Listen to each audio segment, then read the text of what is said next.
Hey there, SHIRO listeners. SaturnDave here, reminding you that you must play Sega Saturn, and that it's contributions from listeners like you that help keep this and our other shows hosted and available on demand, in addition to our website, SegaSaturnShiro.com, where you can find all of the most up-to-date news and information from around the Sega Saturn scene. If you'd like to show your support and gain access to several perks, visit patreon.com/Shiro Media Group to become a Patreon supporter.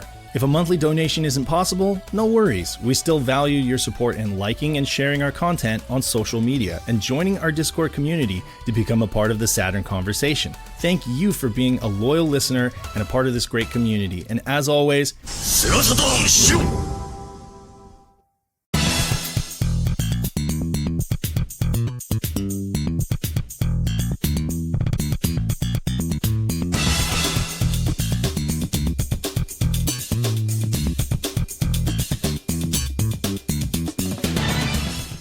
Hey everybody, welcome to Editor's Corner. I'm SaturnDave, and I've got a stable of guests today, including my Shiro bro, Nick Pandamonium, reviews every US Sega Saturn game. How's it going, Nick? What's up?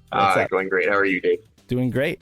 You had quite a premiere today. As we're recording this, you just got done earlier today premiering your latest. You've taken a year to make this video, right? The Sega Rally. It took too long. Yeah. Well, like a little more than a year, but there was like some hiatus periods here and there. But like, yeah, finally got it out. And we're in great company because we've got both the Sega guys here, James, the Segaholic, and Dan, the Mega Driver, who are both insane Sega Rally fans. Am I correct? Yes. You guys are like big into this game. So yeah, everyone in this room is just crazy about this game. So I think this is going to be a neat opportunity to kind of gush about the game and talk about this year-long project that Nick has undertaken to create this. I can't even call it a mini documentary anymore. It's like a Ken Burns special. Oh, yeah. But yeah, so, maybe we as Saturn fans, already give this game a lot of love. And some people might say, why do you love this game so much? And for folks who don't understand, I mean, it is really a game that can drive you crazy, but it can also kind of like cause an obsession, basically. Like earlier today, I was saying, I don't know of another game that makes me want to murder somebody when they break my concentration. Like there's some kid going down the street on his scooter, and I'm just like, whoever you are. Wherever you are. What's worse though is like, see, whenever you actually get because I've got time compare always turned on, right? So I'm looking for that number to be yellow, right? And it's a rare occurrence these days to get that yellow number. But if you start to get a kind of really good run together and you get to mountain, and even if it flags up on the start 0.0002 in yellow, and you're like, oh, the hands start to sweat, and then somebody will come in, like my daughter will come in and go, Daddy, can I get a drink of water? Can I get this? Yeah, and you pause it, and then like whenever you go back to it, you're taken out of the moment, and then you come back and it's just shit, just into walls. That's that run ruined. Oh yeah, I did that to you. I'm guilty because you were like, stop the comment on Shiro's show, and I unpaused it, and yeah, I totally bailed. So, what is Sega Rally, Nick? For the uninitiated, what exactly is Sega Rally? Where does it all begin? So Sega Rally is a 1995 racing game developed by Sega AM3. It's got 4 tracks, 2 cars, takes about 5 minutes to play through, unless you're new and need to play it to get good enough to get all the way through. What's crazy about it is they packed so much like soul into this game, between how carefully they designed all the tracks, getting the physics just right, not just making sure the car physics are fun, but like actually going out on field to like get inside rally cars, get inside a Toyota Celica GT4 or Celica if you're an American guy, just to understand what the physics are like and try to translate that in the game. They're like holding the microphone up to like the engine of the Celica to get that sound in the game. Mm-hmm. They're watching broadcasts. They're talking with people who've done rally professionally about, okay, what do we got to put in this game element wise? Like what does a rally look like? There's people cheering. There's like gates and fencing on the sidelines and stuff, with crowds of people watching and taking pictures and just going nuts as cars zoom on by and eat shit in the dirt, getting the drifting just right, getting the environments to look right and to look like actual rally racing sites. Like they wanted desert to look like the Safari Rally. They wanted mountain to look like Corsica. Forest looks like Yosemite, which is not where they do rallying, but they just really wanted to make it look like Yosemite. Yeah. That was perhaps for a different reason, I guess. But Right. the point is, they like really wanted to make sure that this was true to the spirit of rallying. But this is all rally, right? And I mean, rally is for folks who don't know, is a motorsport that's not incredibly popular in the U.S. and arguably not that popular in Japan either, right? It's probably more popular in Japan than it was in the U.S. Like even in the 90s. But yeah, it was definitely not, because they went to Europe to ask them, hey, what kind of a racing game do you guys want? And rally's just like very popular in Europe. I mean, it seems like half the races take place there, and all the off-road adrenaline junkies are from there, basically. So they were like, make a rally game, make it happen, Sega. And Sega was like, all right, cool. You got it, man. Kind of a tough sell because this is supposed to be an arcade game. Exactly. And they're like, okay, let's make a rally game. Of course, you pointed out in your video, Indy and F1 was extremely popular, Oh, super popular. Yeah. And of course, Daytona was popular because of NASCAR for America, at least, probably not so much for Europe, but yeah, this is a great way to really capture the European audience. Other than the F1 games, the F1 games kind of captured everybody, because everybody in the 90s loved F1.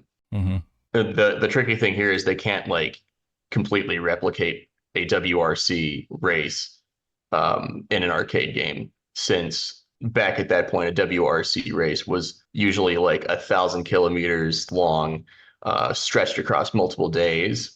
You're not racing against other people. You're just competing for the best time. And they can't make someone sit in an arcade cabinet for 5 days racing in stages. As awesome as that would be, they cannot do that. Right. So they had to make some compromises with, what rally racing is. So you're actually racing against other cars. You're bumping into other cars on the track in Sega Rally. You're going over basically 4 tracks in 1 5-minute go at it, unless you're playing at something other than championship mode. Right. But yeah, the tracks are circuits. They're not long trails. They connect with each other, and it's more fast paced. You get through it a lot quicker than you do in a multiple day long WRC rally. So they had to make some compromises there. But typically when Sega sacrifices realism for fun, they do a very good job at it. We saw that in Virtua Racing, and we certainly saw that in Rally. Like anytime they did something that was not realistic, it was replaced with, well, this is just really fun, or the physics feel really fun when I don't crash all the time. Like you don't crash in Sega Rally, which to some might be like, what, really, why? But yeah, you bounce. Then you bounce. You just dunk. Like it's like you're in a big bounce house, right? In fact, there's one point where you actually do want to ram into the wall, right? Yes. Exactly. Yeah. If you're playing with like a massive big brain meta, yeah, we'll have lots of experience with Sega Rally. Yeah, there's a part in Forest that where you want to slam into the wall, but. So essentially, that's like it's an arcade game, and it's supposed to be fun. Exactly. It's supposed to have a certain degree of realism, but ultimately, at the end of the day, it's supposed to be pick up and play. Exactly. It's supposed to be a fun, addictive experience. And I think most people that have actually tried the game and like sat down with it have found that like addictive gameplay, and that's what makes it almost an objectively good game, to most folks who have had any experience with it. And I want to have James and Dan kind of sprinkle in some of their own insight here. But one thing I've noticed about your videos, especially when you cover a game that's ported or remade from an arcade game, you become very thorough talking about the arcade first, like with Virtua Racing. Right. You went deep with the arcade before you even touched the Saturn version because there's so much context there. So how do James and Dan, who have extensive knowledge of the arcade version and have logged hours on those machines, feel that the Saturn version did at capturing that arcade machine? I think that, from a standpoint of like what Sega fans and what Saturn fans probably thought at the time, from like a general audience point of view here, I think that they basically surpassed the arcade version. I think even though the graphics are a downgrade from a technical standpoint, it looks better. There's more color, there's more details in the texture mapping. Right. And that's in spite of it using fewer polygons and being at a lower resolution. I think that it captured what made the arcade version good and gave it a little more, both with its driving physics and certainly with the features that you have in the game in the Saturn port. They added an extra car, which was dope. I think that I think that the CS crew probably wanted to put in like maybe one or two more tracks, but they just didn't have the time for it. They spent like basically the entire development cycle getting the game ported over and making sure it like was good, Yeah. making sure the physics were better, and that even though you're playing on a D-pad, it doesn't feel like you're taking a hit for not having an analog wheel in your hands. They wanted the warmth of the D-pad steering to be as good as it could get, and they were tweaking that right up until the very end of development. Right. And even a little bit after when they made, Sega Rally Plus and everything else. So I think they nailed it. I agree. I'm curious, James, Dan, I don't know who wants to go first, but you guys have a arcade club very close to you, and you guys were able recently to go and play, a couple hours or whatever on the Sega Rally arcade machine, but you're also like playing Sega Rally at home. So you have this kind of back to back, with the real hardware, the steering wheel. What do you think? Like, how would you say that it differs, and how would you say that it's the same or better? See, I actually played Sega Saturn, Sega Rally before I played the arcade version. Oh, really? Yeah, so I first played it, and I think I've told the story many times now. I played it on a demo booth in a department store. Argos. Argos, yeah. And at the time, it didn't leave the best impression on me because the handling is quite different. We'll probably talk about how it's quite different to other races later. And it was only when I got it home, when I got my Saturn, and it was bundled with it, that I actually realised like the magic of the handling. And the arcade version, yeah, it's pretty much exactly as Nick said. You look at it kind of surpasses the arcade in almost every way except for frame rate and resolution and polygon count. Something that was great to see in Nick's video was, the increased detail and color in the texture map, stuff like the flags and everything. And the soundtrack, I don't think you can talk about the soundtrack. Oh, yeah. Ignition, yeah. I didn't realize So that good. Ignition actually came out before it was done as an album before the game. But the Ignition soundtrack is so much better than like the MIDI arcade version. But I think obviously the most important thing is gameplay, and it shows. In Nick's video they talk about how they were, refining the handling. They had a model in the arcade that they were basing on real life, but then they got Fujimoto in to kind of tweak it even more, so it's even more realistic in the Saturn, but still even more fun, which is insane. And I think, James, when we've talked about this before, we think that the arcade's just kind of a little bit too slidey, don't we? As kind of it's too slippery and a lot like the Dreamcast Sega Rally 2 in that respect. Aye, that's exactly it. I think the handling on Sega Rally 2 on the Dreamcast kind of mirrors the arcade's feel of kind of being more detached from the road. It feels as if the car's almost a couple of millimeters above it and you're just kind of skating around. There's a real detachment there. It's strange. With Sega Rally on the Saturn, it's insane how connected to the track the cars feel. Like they feel like they are gripping. Their wheels are literally the tread and the tires is gripping into every surface. You can really feel it going in there. But I mean, I'm the same as Dan. I played the arcade version, slightly, I think maybe a couple of months after the Saturn version. And my first experience with the Saturn version was a demo of Forest on bootleg sampler that had come with the Saturn. Now, it was running like, I think 17.5% slower, and Sega were quite keen to point out on the bootleg sampler that these will be optimized and will run at full speed. But, even playing that demo back then, it was mind-numbing to see something that good looking in the home.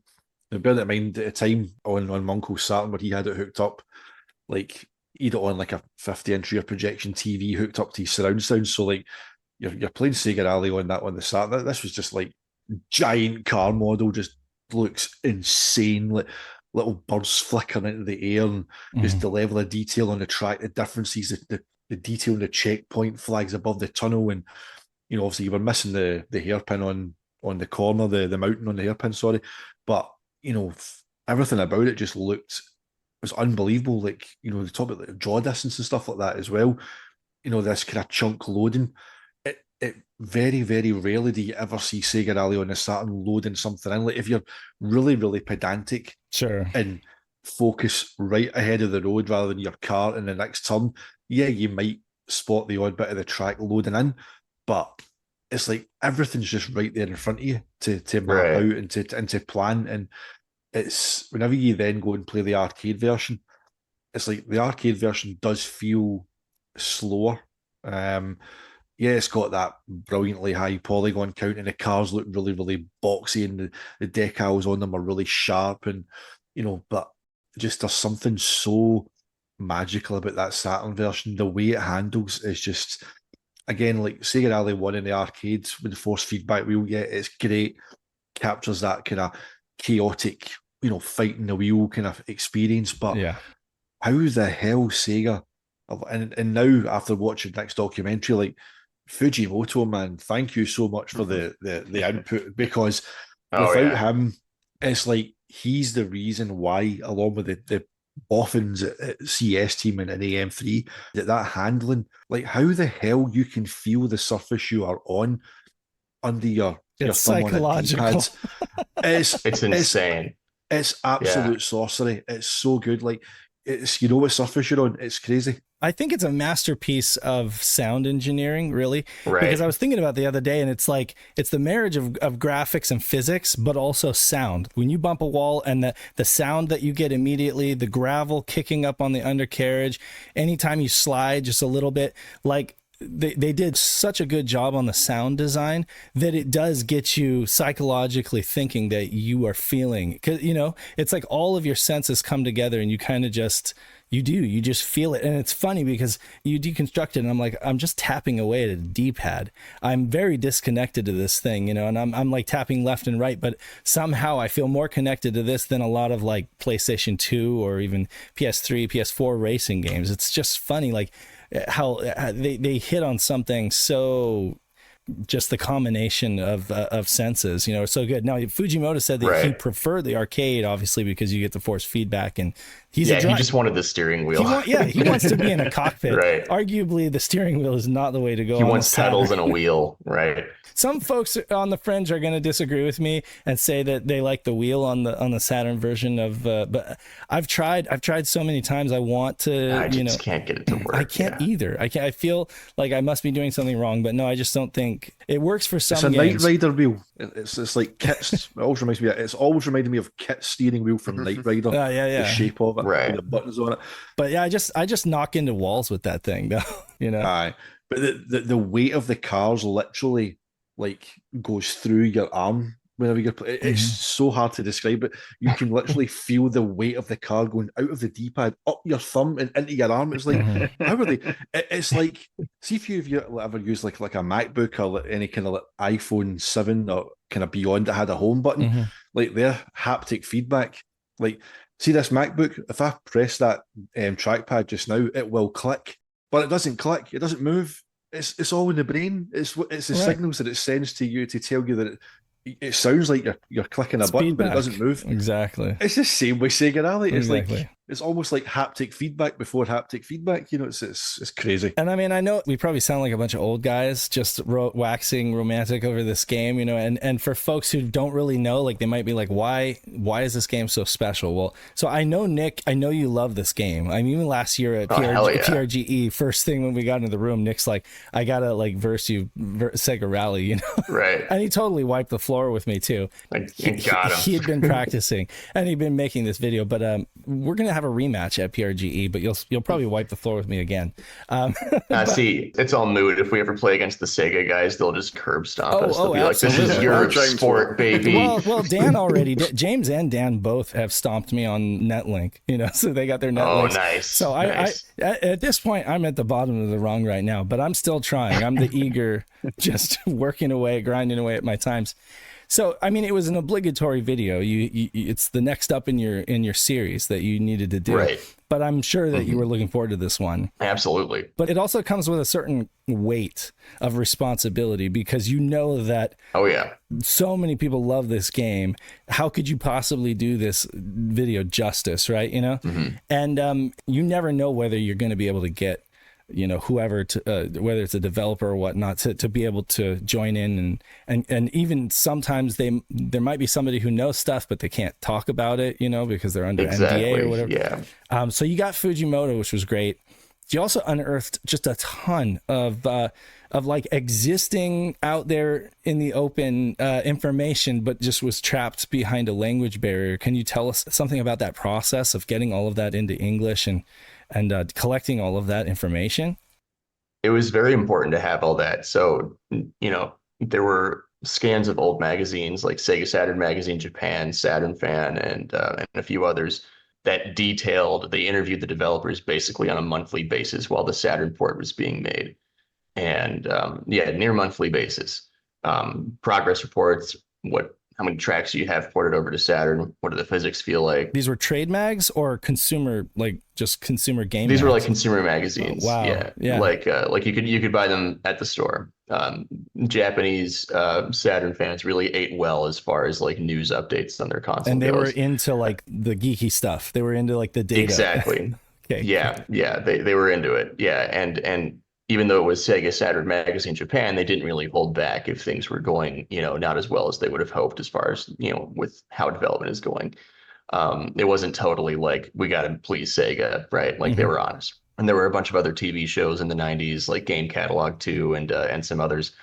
We also had Saturn Super demo discs, which wound up having interviews with the devs. Those were released on a very regular basis. Sega Video Magazine had some dev interviews and like other TV shows and stuff like that. So throughout the 90s, you know, throughout 1995, basically, that's when Saturn Sega Rally was developed. We have all these interviews from magazines, from TV shows, and other pieces of source material and leaked prototype builds and stuff. So what I had to do first thing before actually writing the script was get a timeline put together. The magazines were fortunately good about saying, we interviewed this guy on this day of this month, even though the magazine issue came out a couple months after that interview.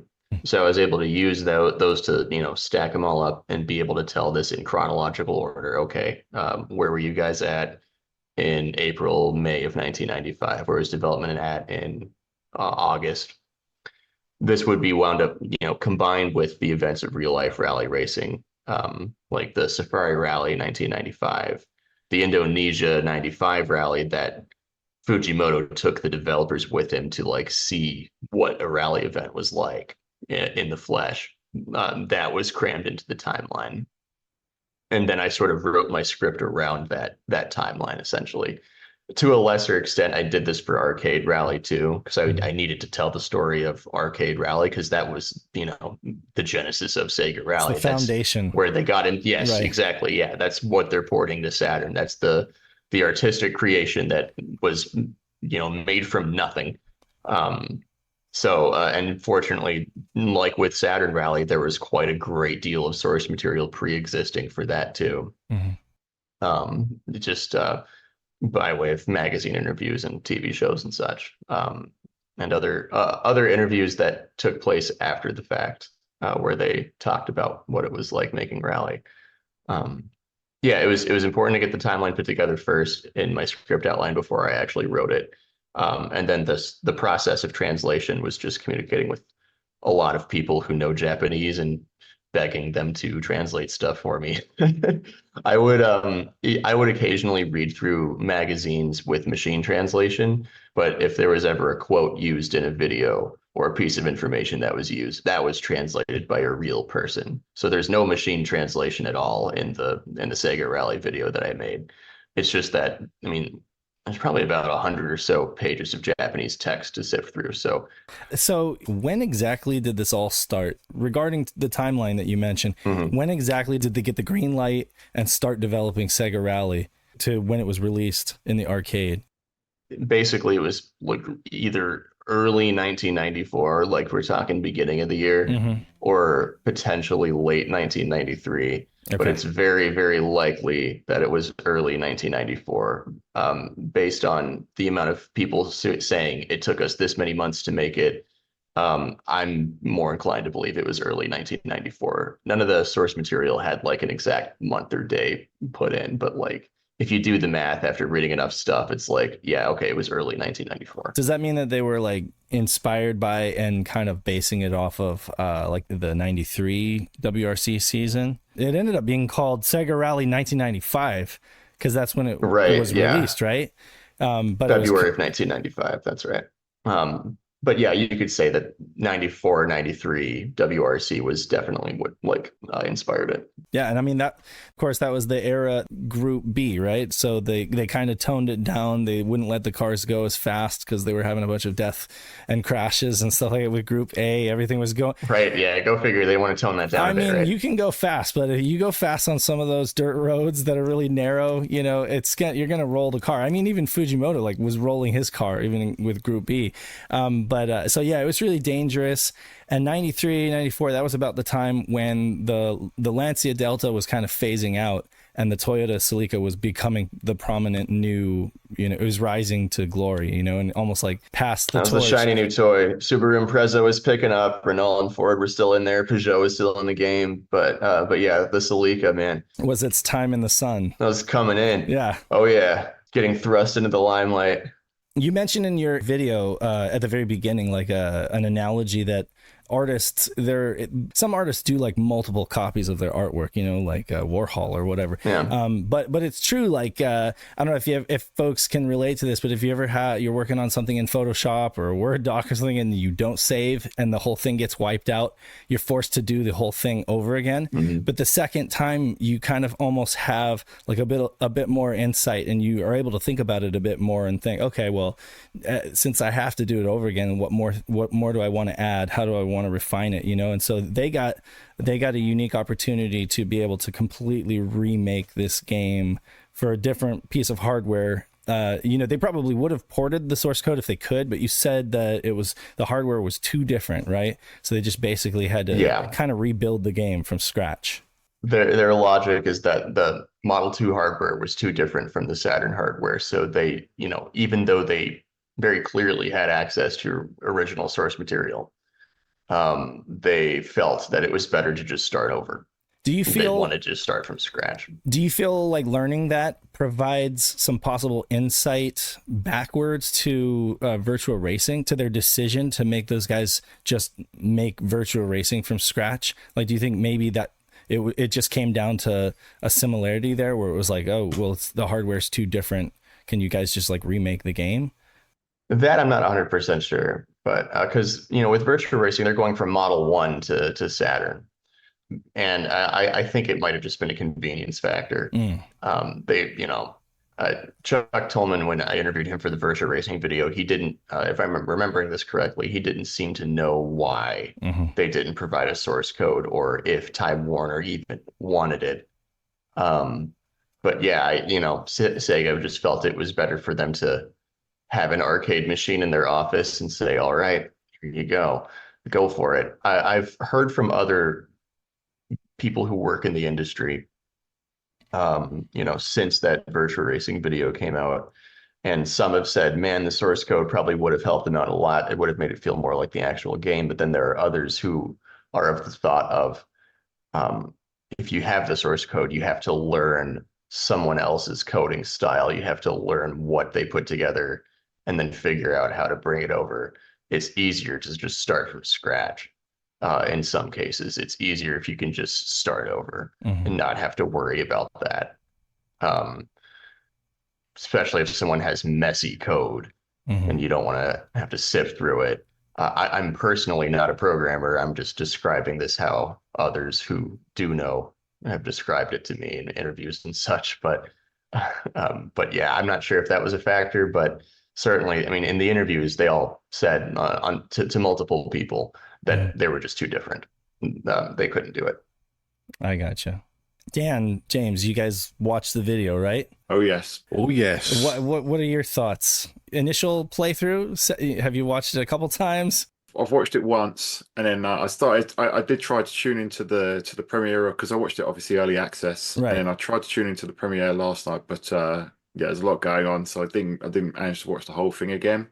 But it's superb. I like, Nick, how you just said, yeah, to a lesser extent you covered the arcade. I remember checking the time stamp, and it's about an hour and 40 minutes before we get onto the Sega Saturn version. Mm-hmm. Yep. But yeah, it's an absolutely phenomenal piece of work.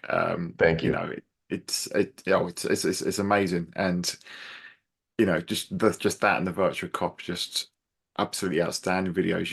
If you think that you get Netflix documentaries that are like 4 parts and an hour long, or 8 parts that are like half an hour, like this exceeds them. It's just such an amazing professional piece of work. It's outstanding. But yeah, I absolutely loved it.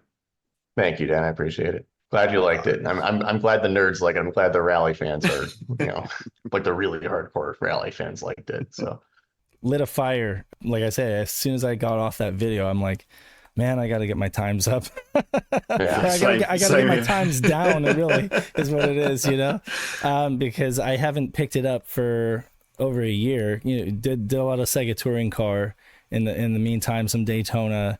And I was like, I'll get back to Sega Rally. But like when it hooks you hard, and then you're just like deep in. Like, so like right now, I've just been playing Sega Rally for the last week. What about you, James? Any thoughts or takeaways, questions about the video? No, I mean, I say I'm now starting to go through the public release after watching. Nick very kindly sent me on the link for he put the tweet out about, like it's ready, it's coming soon. I was like I quote tweeted him and went, fucking yes, or something. And it's like within like 2 minutes it was in my DM. It's like, dude, here you go, just for the Sega guys. And I was like, king legend. The thing that I took away from it most, and I think this is testament to just how amazing the video is it's my favorite game, right, of all time. Nothing will ever come close to it.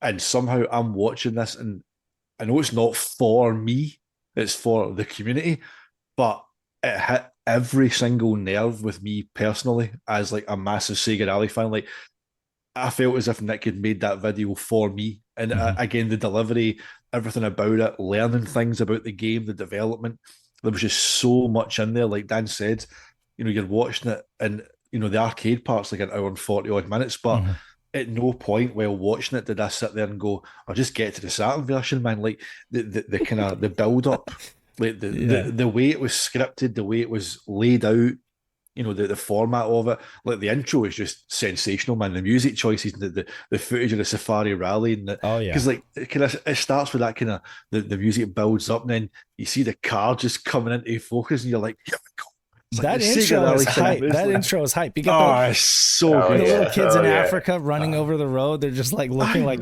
that must have been like thrilling for them, like back in the day. Just like amazing watching them blaze that trail. And I had no idea. It's such an event for Kenya. Yeah, they love it. I mean, I'm sure maybe there's some people in Kenya who don't love it. They're like, oh, it's noisy. Go away, right?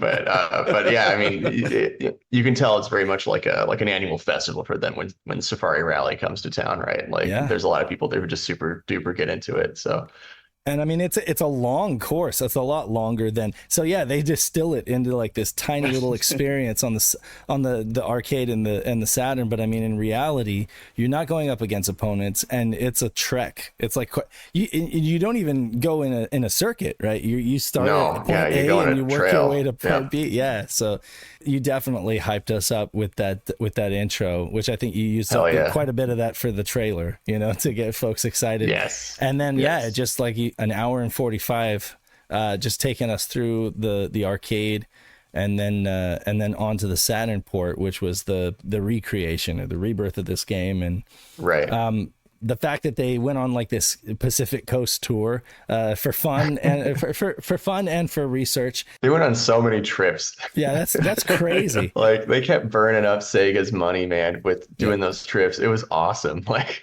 that was great. That's awesome that they were able to do that too. I know Yu Suzuki has some stories about trips that he took. He did the same. Virtua Fighter and for trips to China and stuff like that. But yeah, so I don't know if this is true, but someone in the chat during the premiere said Sega Sega today like sent the devs of the new Jet Set game to LA for like inspiration. Like I think they're still doing that. I don't know. I couldn't get that verified. That's just like literally a comment on YouTube is telling me this, but like apparently they're still doing this, which is really cool. Right. So got to get that real world inspiration. And I mean, you got to take a lot of pictures of textures and stuff like that. But I mean, for them to send like the, several people from the dev team, just be like, go have fun and, figure they're wandering in the desert. I'm like, what? Right. I don't know if they do that to that degree today, but yeah, that's really rad that they gave folks so much credence back then. And this is a big reason why the forest track is themed off of Yosemite, because that was one of the places they went to during the trip. Made a shit ton of pictures of it, and they're like, hey, let's make a Yosemite track. So yeah, it works. It works. Oh yeah, it does. It was awesome. Yeah, there's some rally, through pine forests. Sure. Yeah. Exactly. In England, it would be more deciduous trees, but anyway. I digress. So let's talk about the Saturn version. Let's talk about how they created the Saturn version and what were some of the obstacles? What were some of the challenges that they had making the Saturn version of this game? It seemed like the two big obstacles were, first one being getting this base game on the Saturn at all, getting it working, because they had to start from scratch. They had to start from zero. It's possible they might have had some like code transferred over here and there, but like the source code was not being used. So maybe they were able to import some textures here and there, but they had to build this game from the ground up.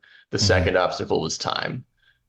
They were given a very tight timeline. So they started in February of 1995 and had to get this out in time for the holiday season, essentially. The Americas seem to have put a very crazy timeline on them, because they actually got the American version out sooner than the Japanese and European release. They got the American one out by Black Friday, so the early November. So they had, keep in mind, getting it to the Americas in November means the code has to be basically stamped by a few weeks ahead of time to give them time to print a whole bunch of copies and ship them out. 98%, right? Yeah, so in 8 months, they had the game 98% done. And Sega of America must have been like, all right, good enough, gimme. And they're like, okay. So ironic, because it didn't even do that well in America, right? Exactly. Those fiscal year documents. It was tragic. They rushed Sega Rally to the US in a mostly complete, but fundamentally incomplete state. It's missing some environmental features. Shiny silver package. Right, exactly. In this nice gray shiny box. And then, we see the FY97 documents, and we are now shown that they were upset with how poorly it was selling in America. What did they call it? A slacker title. A slacker title. Yeah. Oh, man. So then, of course, it sells extremely well in Europe. It becomes a bestseller there, like practically overnight. And then it does well in Japan, too, of course, because Rally was popular there, too. But yeah, all this work to try to rush it out to the US. And they're like, no one wants it. No one's buying it. So they said Daytona was still the bestseller. The often criticized Daytona port was still like by far and away destroying Rally in sales in America because of my NASCAR. So yeah, it was crazy. How did it do in Japan? We didn't get exact sales numbers for Japan. I couldn't find any like precise numbers, but like it was brought up as being extremely successful, best-selling, highly reviewed. It did really well over there.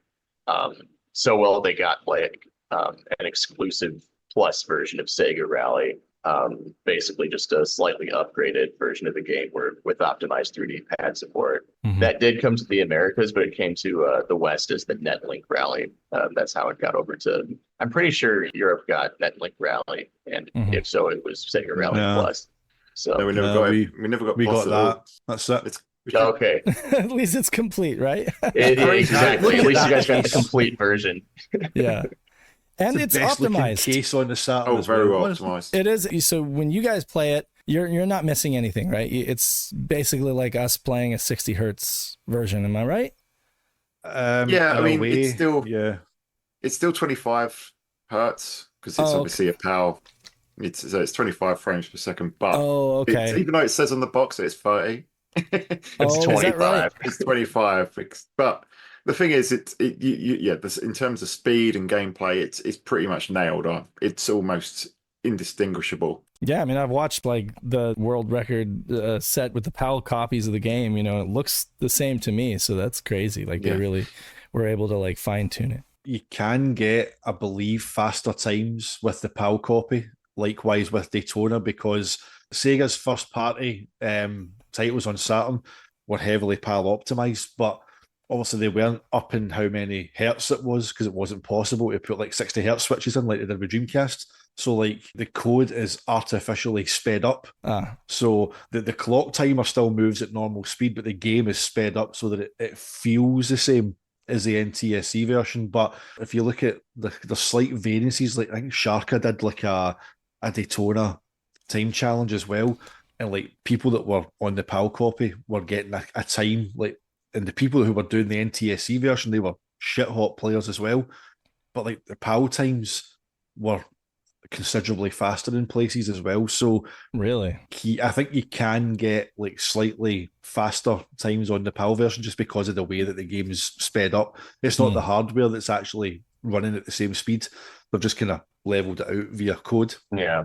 Mm-hmm. You often find this issue in the speedrun community, not just for racing games, but for any game. Like they'll have to standardize something in a way where PAL is separate from the NTSC category, because the PAL versions of these games have often run at such a crazy different speed when you get down to it. So yeah. There's also like a special mode as well that like makes the cars handle completely differently. Do you guys know about that? It's like you hold X and then select your car. There was a competition in UK Sega Saturn magazine, and I remember like Rich Ledbetter literally like disqualifying people like issues later because he realised that they'd used a hypercar. It's like he specifically said in the rules, do not use hypercars. And there was people submitting times, and it was like, okay, we've put you on the board, and then they were realising, there's no way you got that time. It's like you've you've used hypercars, and then he would kind of like name and shame them, like these people have been disqualified. It's like I saw one of those posted on Twitter recently. Yeah, the times were just like, 2-digit second amounts faster than world record. And it's like, okay, no. Yeah, no, not possible. Oh. I learned I did not know this. I didn't know the thing about them remaking the game from scratch. I didn't know that. For the longest time, I thought it was a port of some kind. You also said that they didn't have Sega graphics library, right? They would be ultimately responsible for helping to provide that asset to a lot of other developers eventually, but they didn't have it when they were working with it. So it's like they were kind of making that stuff as they went along, right? Right. The CS crew basically didn't touch SGL at all. Right. It was being developed at the same time as Sega Rally. Did Sega Rally feed into that? No. Sega Rally didn't have anything to do with SGL as far as I'm aware, and maybe there was some influence here and there, but no. It was being developed at the same time as Saturn Virtua Cop, which was using SGL and was, basically being a benchmark for SGL's development. Okay. Along with Virtua Fighter 2. Virtua Fighter 2 was probably, more so the thing they were using to develop SGL. But with Rally, they didn't touch SGL. Okay, I stand corrected. I thought it was AM3. I thought AM3 was involved with SGL somehow, but you're saying it's AM2 then? It was just AM2. Yeah, I gotcha. I mean, perhaps Suzuki's baby. Yep. Yeah, exactly. Yeah, Suzuki's gang. But AM3, maybe they had a few staffers help here and there. Perhaps there was some, assistance with some guy going in for a few days. I don't know. Well, that's all the more impressive. I mean, that they coded to the metal, like exactly assembly. You showed some footage of, I guess they had a camera in the office and they kind of caught a glimpse of them modeling the Stratos. Yeah.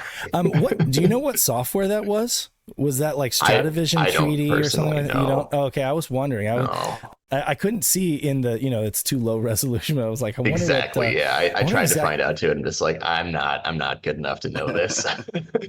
It's just fascinating to me how they're doing like real 3D models on the computer, but then when it goes over to the Saturn, everything again is just baked out into these little sprites, and as good as we all think it looks, like if you really just like stop and look at it, it is just, even the cars themselves are just a bunch of crude little sprites being drawn, you know, so fast, you know.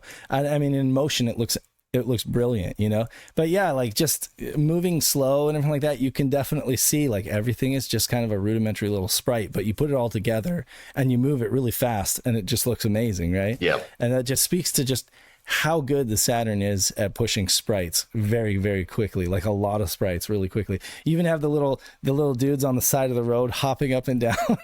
Oh yeah. Another feature the Americas didn't have. All our audience members were static. They didn't jump. They were just Oh, that's right. Yeah, you talking about that. They're just chilling there. Like that, like billboards. That's right. Yeah, they weren't excited. They weren't into it. It's a testament to America not being into rally, I guess. So Yeah. And I guess I only know that because you told me to switch over to the Plus version, because that's basically what's recommended for folks. I was playing I was playing the US version, grinding my times on the US version. You're like, yeah, switch over to the Plus or Necklink Plus version, because that's the one to do. So at the very least, you know, if you're going to play vanilla rally, you get, you know, vanilla Japanese rally, so you have the non-PAL frame rate alongside the actually complete video game. So, but Plus further refines the controls and is better with the 3D pad for sure. So I was thinking about the times, and I was thinking about this after watching your video, Nick. Some of those times that were submitted via the Japanese Sega Saturn magazine. Obviously, as you said, they couldn't be verified. No, they can't be. And I think I'm trying to remember now. Was some of them faster than the current world record, or I know all of them? They were all faster. Well. Yeah. You got to love that as well, because I was thinking if it wasn't for the fact that these times came in, and they're probably just people using the hypercars or whatever, or use whatever exploits, but if it wasn't for them, would people still be trying to reach them today? Because you look at the times that played, like Easy Left maybe, or Sega Rally as he's known on like the leaderboards, the way that he's pushing for these. And I suppose that's what drives us all on, isn't it? Is that we're all just trying to get these probably unobtainable times to clock them up. And it's crazy when you think, what other game are people playing to this extent 30 years later? Nights into Dreams, maybe. Oh, like, I mean, there's only a few out there that are like where you can go this deep and just like keep going and going. Like Nick made this video over the last year. You'd think he'd be tired of playing this game, but no, he just reached 320. I got a new PB, day before. You skipped 321. You just skipped over. I skipped 321. Yeah, previous PB was in 322s, the 322 range. And then I'm like, all right, let's get that 321. Let's get it. And then I just had a really good run. Got like a low 54-second lap on desert, nailed the wall hidden forest, and just sent it. Just kept going. I messed up the hairpin at Mountain. I was like, no, run's ruined, but I'm going to finish it anyway. And then it turned out I beat my PB by 2 entire seconds. Like, okay, this is sick. Hell yeah. I have to ask, is it just me, or is there like some kind of invisible, I don't know, block in the road that you kind of get tripped up on at that hairpin? There's like, so on desert, on the very first easy left, you know, there's like this invisible block that can almost turn your car to the left. It can trip your car up bad. Yeah, it can catch your tires in a real nasty fashion. Bastard. So it is. An absolute. Oh, God, I know. And the same thing happens to me on Mountain, on that hairpin. Like when I shift down into first, so I don't I try to avoid shifting into first anymore, because when I do, the car just gets caught on something, you know? Right. But yeah, it's crazy. I think most folks have trouble with that, at least until they somehow figure it out. But like that hairpin is like. That little bump on desert, the thing about it is that for the optimal line to go into the kind of sweeping little kind of right-hander, as you go past the purple car, you have to ride that bump, because you know yourself, you start off and you just want to kind of nudge it close to the kind of the right-hand advertising hoardings and just guide the car round, and then keeping it as straight as possible. You just want to kind of tilt the nose around to the left and ride that little bump. But then as you go over it, you just need to kind of, again, gently have it coming round to the right, almost like a straight line, so that you don't lose any speed going by the purple guy. But if you're a millimeter out on that bump, man, it will just whoosh. I've had restart far too many times because of that goddamn bump. It's like a nuance thing, and it's like you could get it once and be like, that was perfect, and then trying to get it again, you know, it's like where I am is like with the launch, just trying to get a consistent launch every time, where I'm getting the fast start. because there is a fast start and then a regular start. And when you get the fast start, you know you got it because you're like, oh wow, I'm way farther ahead than I should be right now. Yeah, you can tell. You know? And then you're like, oh crap, like I'm in line to like get all these car bumps that I wouldn't get when I'm normally just starting regular, you know? So like I've really been working hard to try to get that fast start every single time consistently. And yeah, like you said, it's a lot of resets, you know? Even without the fast start and without a lot of speed bumps, maybe taking pink and blue before the over jumps, if you hit him, right, you can still get mid 54s on desert without the fast start and with one boost. But it comes down to that red guy on that chicane, man. He's just an absolute dick. He's the villain. He's the villain of this game, right? Like that It really is. I put that picture in the Discord, the SHIRO Insider, man. I was just like, Yeah, that give to him the the screen. fingers. It's like, because like Nick said in his video, and he's right, it's like these cars are on predetermined paths, right? But sometimes it can feel like they actually get out their way to block you. It's like, and you know they haven't, but you just maybe it's that thing where you have to blame someone for making the mistake. It wasn't me being shit. It was red driving right in front of me. But it's like if you can get past them, you know, just after you come round that left hand bend after the over jumps, then sometimes you can maybe just sneak past them on the right hand side and go through, or you can get them on the left hand side and you'll just squeeze through the first part of the chicane if he's coming across his line from right to left. But sometimes he can give you a bump as well sometimes, but sometimes it's rare, but it can happen. But 9 times out of 10, if you do get one off him, you'll have to kind of correct it, which can lose you time because he hits you that aggressively coming across that you might kind of clip the kind of exit wall on the left hand side. But you can get the odd rear speed bump off him as well. Some folks were saying the red car on Forest was also giving them a run for their money too. Like, I know you either want to be on the left side of him or the right side, depending on how far ahead you are. If you're catching up to a red car before the hairpin, that can sometimes get messy. It's not quite as impossible as the red car at the S-turn and desert. Right. But, there are enough winds ahead of the Forest hairpin to where if that red car is in front of you in that section, you're going to notice it. You're going to have like a slightly difficult time trying to work your way around it while also setting up your hairpin turn.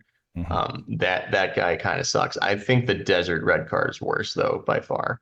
You can figure out the red car in Forest, but the red car in desert, like, you could be the best Sega rallyer in the world and that'll still mess you up. Like, sure, it's so maddening.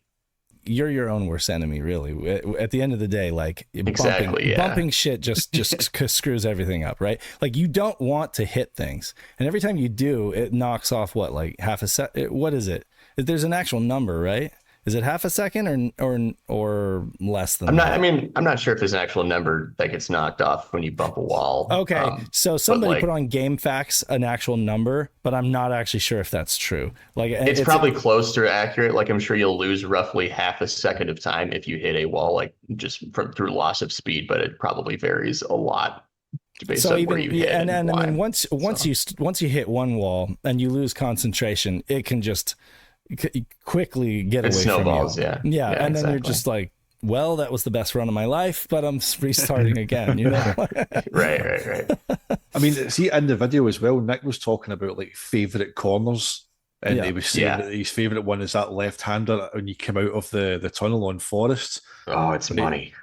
It's so good. Yeah. You know, my favorite is when you go through the checkpoint on Mountain going towards the tail end of the town. There's a double left-hander towards the second last hairpin. Oh yeah, that feels really good. But you can actually take that as one continual corner. Yeah. See if you just nail that light and you just glide through both bends towards that hairpin right. It's like, it's more satisfying than it really should be for any normal human being. Honestly, it's just not. I agree with that, dude. It is butter. You have to time Just those straight turns butter. kind of preemptively, right? You have to kind of turn preemptively, and if you do turn early enough, you don't hit anything, and you just kind of glide right through, you know. But it's like if you go a little too late, you end up clipping the outer wall, you know. You're committing to the second corner before you can see it. You're basically you're putting faith in your racing line that you've took the first part of it. Know the course. Yeah, exactly. It's in there, you know. So on mountain, I noticed you have you bump that purple car, or pink or purple, the first one on mountain. You get that car bump. I can never get to it in time to be able to bump it. Yeah, so I've never been able to do that either. Yeah, that one's crazy, tough. right? And that's all down to the launch. That's all down to getting that really quick launch. He can also be a bit of a dick as well, though. Like the amount of runs that guy's ruined. Like I'll be getting into like mountain, like no, I've got a chance here. I've got a chance. You might be like only maybe 0.12 of a seconds over your best time, but you know if you have a good, you've got a chance to get into it. And again, like you need to kind of come by him on the right hand side, but you know yourself, you've got that little kind of grey wall on the right hand side of the bend, so you've got a small gap to try and get through while keeping the car straight and hoping that he hits you on your back left hand side with his front right. And then if you catch it right, you rocket towards the first place car, but then you've got the kind of double-edged sword where you're catching, in my case, it'll be the Delta, you're catching him before the hairpin, so you're then having to try and, you know, drop down to second and literally hug that hairpin left with your cars almost touching the side of the mountain to try and skim past them to then go back up into third, back down into second for that kind of sweeping right-hander that goes in towards the hairpin. But we've lost half our audience right now. But everybody that knows, they know, right? Hang on, we're mountain hairpin. What are you guys doing? James, what are you doing? Are you gear 2, gear 1? Are you steering well before or only during? Like, walk me through your mountain hairpin to the millisecond. Right, so as I came out of that kind of little S-bend towards so I come round in second, up into third, fire into fourth and sweep it round to the right, and then as I'm heading towards the hairpin, I angle the nose of my car to the left, slam brake, fire the car round while dropping into the second. Yep, I'll go down into second. I don't go into first until I see the nose of the car come round the bend. Because whenever you drop into first, the car bolts forward. And then so whenever you go into first and the car bolts forward, you'll have to fight it a bit to keep it straight. But then up into second, but don't rattle up into third, fourth too quick because you'll slow yourself down.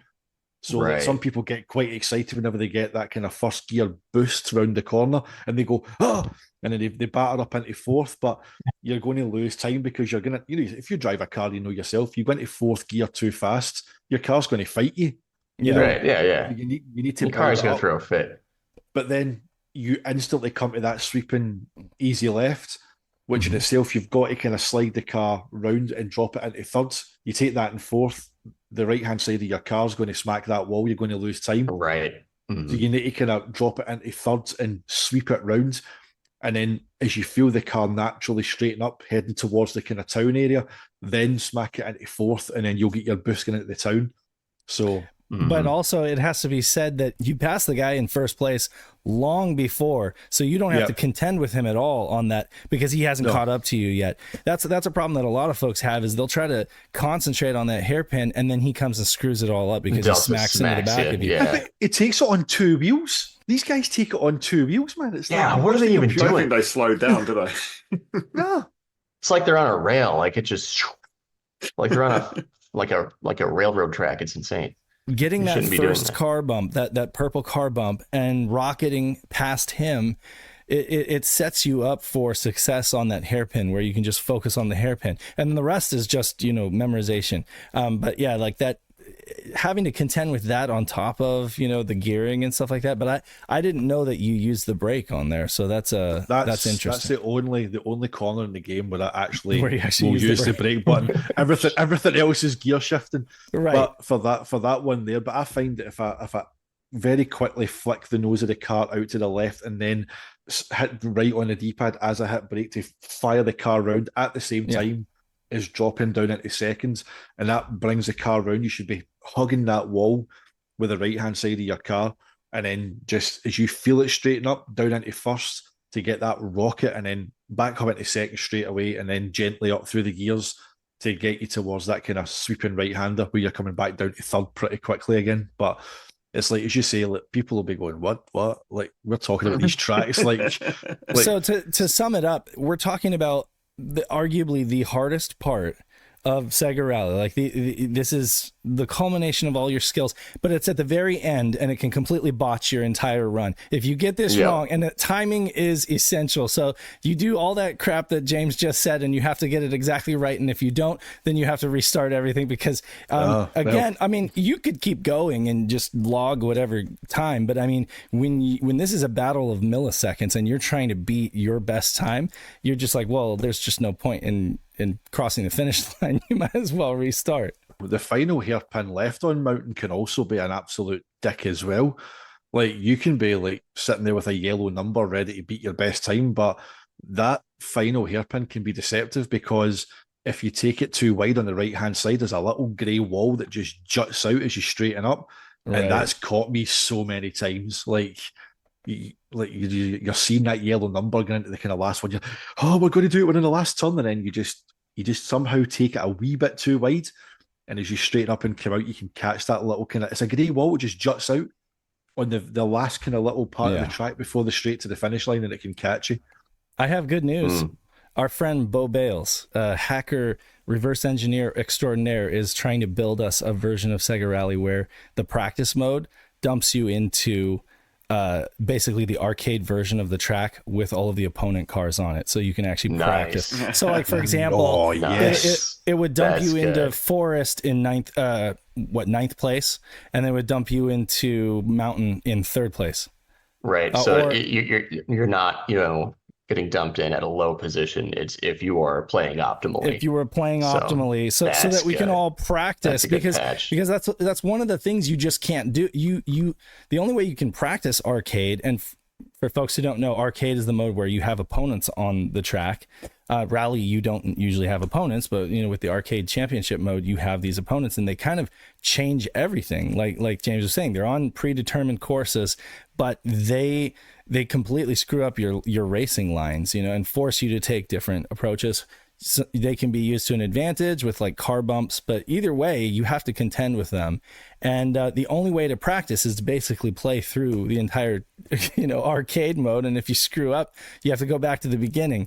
So, I mean, it's nice to be able to just say, okay, I want to work on Forest and practice, optimizing my run with these cars on the track, So I asked him to do that, and he was like, "Yeah, I'll take a look at it." So we'll see. Oh, you legend! That's awesome. That's so good. I have a feeling folks are going to get a lot better with that, because James, so this boggles my mind. But you say you're sitting on 217s and 218s all day, every day, right? That's just that's where you're at. 317s. Yeah. Oh, sorry, 317. Here's a 217, but we'd have to check his veins for some enhancements, right? Like we'd be taking him to some kind of the Sega Rally Matrix. I'm confusing time attack times with So 317 is quite good. I think 314 is the all-time record, Nick, right? Yeah, and that's like godly. 313, 313. Oh, 313. I'm pretty sure. Let me double check. So I know 314 was the one that was achieved in the arcade, right? And 313, maybe that was one of the ones that was never verified. I'm not. 31502 is the arcade record on video. Okay. Low 314 is the arcade record according to legend. According to the spreadsheet that was verified by the then competitive scene in Japan. Okay. So currently, and this is on the Saturn version, he's using the European PAL version, but currently the world record's at 313.75. Wow. Jesus, that's running a Celica and manual transmission, according to and not making a single mistake. I'm sure, that's got to be flawless. Yeah, that's the runner. That's the runner known as Sega Rally Championship. His username is Sega Rally, and rightfully so. Right, he's clearly earned his stripes here. Yeah. Jesus fucking Christ, easy left maybe on Twitter.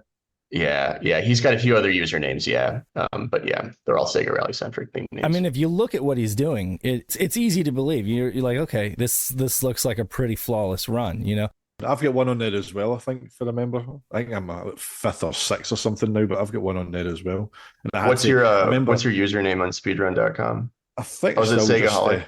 yeah, I think it might be knocked Yeah, I down see a you fair here. bit, but yeah, but I remember at a time, and I submitted a video, and I didn't record it at the time, so I just basically got the time and then didn't really capture software, so I'm like holding my phone up to the screen Yeah. recording it, and it was like, no, we can't accept replays in case it's doctored, and I'm like, Sure. shit.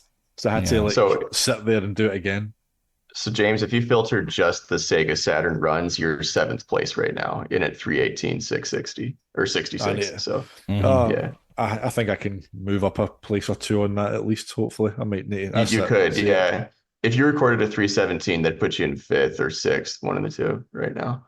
You're shooting for 316 right now, right, James? Like that's where you're trying to go. And Yeah. and it's crazy to think that you're just sitting on a 317 right now. Like that's where you are. Because to me, that's just like, how do I get from 321 to 317? You know, it sounds like a short distance, but I could play this game for a week and maybe make up half a second or a second, unless I completely like relearn what I've learned. And like Nick was saying, sometimes you just hit on, I don't know, everything clicks and you do things Sometimes you differently. just click. Yeah, exactly. Yeah, Sometimes and it then just you're just clicks. like, wow, Yeah. what did I just do? Like I just played the game different than I normally do. And sometimes it's good to just walk away from it, honestly, because when you just spend so many hours and you're like getting nowhere. I just spent the last 3 nights playing Sega Rally and I'm as good as I have been in the past. Like I basically was just able to reach what my past potential has been, you know. So now I get to work and try to do better. But yeah, so I think you've got to try and step away just to try and unlearn things, because look, we've been playing this game for nearly 3 decades now, and you're Yeah. always learning something new. Like, you know, it wasn't until I was watching James's run that I realised that you could go on the grass and not lose any speed. So, yeah, and then Yeah. but then you've got to try and train your brain to not just stay on the gravel or the mud track. You got to like, because it's going against everything that you've trained yourself to do since you first played the game back in the 90s. But is there a market advantage to going on the grass? Like, would you say there's an advantage to going to the grass, or just that you can?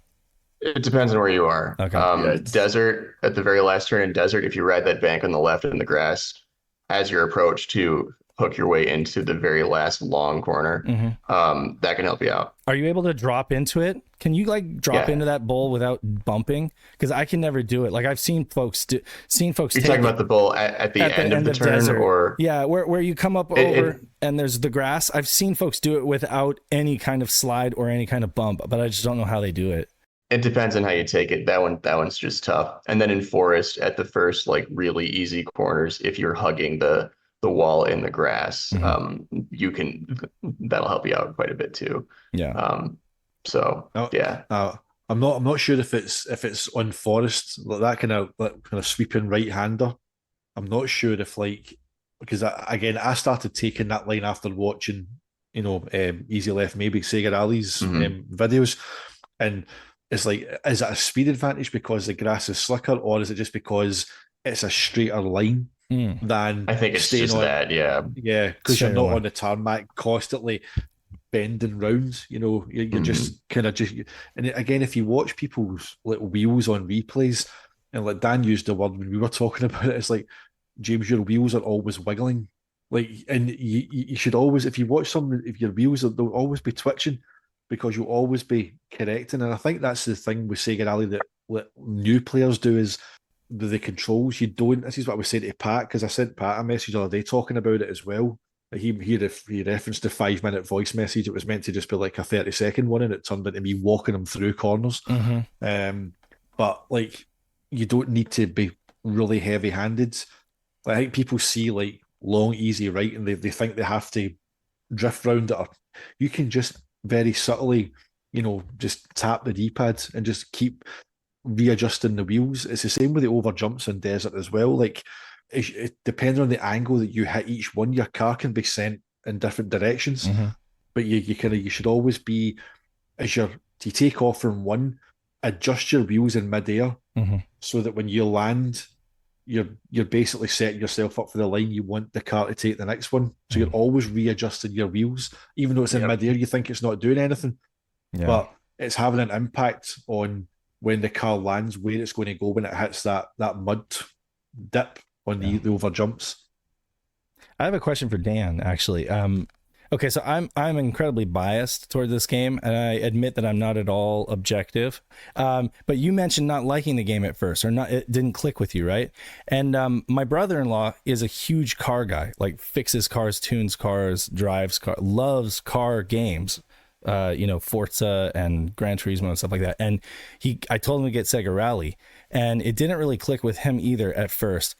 And I've always thought that Sega Rally was one of those games where like it can be enjoyed on like the most base level or like at the most extreme level like we are, but it's just incredibly pick up and play. But I want to know more about like that first initial experience of yours, and like what were you talking about that like it just not clicking and not feeling right to you? So it's funny actually, because the way that James was describing it just now really ties into that. And the way that James was saying that you have to tap the D-pad, you have to, and your wheels twitch. And the words James used was be very heavy-handed. Now, the games that I was used to playing at the time, and at the same day, and I mentioned this in my Sega Saturn video that I did recently, I played Destruction Derby in the Sony store the same day. And it was all those sort of games. Destruction Derby was pretty much the same. And if you think of games like I used to play Hang On the Mega Drive, any sort of racing game that I played, you basically, when you're turning a corner, especially in kind of sprite-based games, you have to hold that your directions, and Daytona as well to an extent, because Daytona, when you get into the heavy corners, if you're not power drifting, you kind of it's a really heavy turn. But Sega Rally wasn't like that. So I'm a teenager. I go into a demo pod in Argos. I look at this game, which looks absolutely stunning. I've looked at Destruction Derby and I look at Sega Rally. I'm like, wow, well, this is it, and this is Sega. Night and day. Yeah. Yeah. And it's just it's the full game on a demo pod. So I start arcade mode, hold down the B button to go, get to the first corner, and I hold down the direction, and obviously straight away it's boom one way, and then boom trying to correct it. Turn around, right? Yeah. So I was like, what is going on here? So, and I think I time out before I can get like halfway through the course, because I do remember this. I was like, let me try that again. And then again, made exactly the same mistake, holding the direction button to try and force these heavy turns. And like on the easy, you mean that first turn that you get onto on the desert, you're literally like about 3 taps on the D-pad to take that first, like before it's signposted, that first bend, and a few taps to go left, try and avoid that mound. But back then I was just like, right, hold the left button, because this is going to be like playing Outrun or something on the Mega Drive. Those other racing games trained you to oversteer, basically. Right. That's exactly it. So I've played Sega Rally, and I've had 2 runs in the demo pod before I'm bouncing off the walls left and right, and it doesn't play like anything else that I've played before. And so I was like, well, I didn't really like that. That wasn't fun. And it wasn't until I got my Sega Saturn Christmas '96 or November '96. Came with Virtua Fighter 2, Daytona USA, and Sega Rally. And Sega Rally, I didn't touch it for a little while. I played Virtua Fighter 2 was the game that's like the cream of the crop for me. I absolutely adored it. The first one, the arcades, and the second one blew me away when I got it home. And then Daytona was Daytona. That was it played. You could be heavy-handed with it. You could oversteer in it. And then I started playing Sega Rally, and only then did it click, and I was able to find that nuance with that. And as soon as that hit, then I was hooked. But I think if you're Sega Rally is quite unique, and you don't see it even today. I don't think you see it very often in racing games. Is there another game that plays like Sega Rally, where you've got that, you've got that nuance in how it controls? I think V Rally tried to, out of all the clones that came onto PlayStation, V Rally did it on the PlayStation, but that just felt like it got it completely wrong. Whereas Sega Rally just feels so unique, really, in its steering model, even though it's rooted in reality. Right. It still feels like its own thing for me. Yeah. What would you? So obviously, a bunch of people are going to watch Nick's video and maybe be inspired to try the game. And what should they know going in to it? What should they be prepared for so that they enjoy it and they don't just, throw the controller and quit. They should be prepared to spend the next 30 years of their life trying to master the thing.